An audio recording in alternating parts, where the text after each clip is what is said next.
Chairperson Begum Khaleda জিয়াকে। খালেদা জিয়া তিনি মুক্তিযুদ্ধ করেছেন, তিনি চারবারের সাবেক প্রধানমন্ত্রী ছিলেন। তিনি যে আগামীতে নির্বাচন হবে, সুষ্ঠু নির্বাচন হলে বিএনপি ক্ষমতায় আসবে, তিনি আবারও প্রধানমন্ত্রী হবেন, এটাই কিন্তু সকলেই বলছে। দর্শক, এরই মধ্যে সেনাপ্রধান তার সাথে সাক্ষাৎ করেছেন।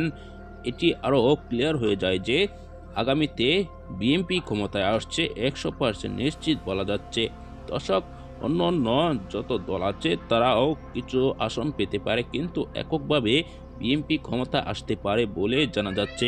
দর্শক, এই ভিডিওতে আপনারা দেখেছেন বিএনপি চেয়ারপারসন বেগম খালেদার সাথে কি কথা হয়েছে, এমনকি তারা যে বৈঠক করেছেন সেই বৈঠক নিয়ে চমৎকার বিশ্লেষণ করেছেন মুস্তফা ফিরোজের বক্তব্য শুনে আপনার কাছে ভালো লেগে থাকলে অবশ্যই লাইক দিবেন। এমনকি বিএনপি কি ক্ষমতা আসতে পারবে কিনা অবশ্যই কমেন্টে জানাবেন।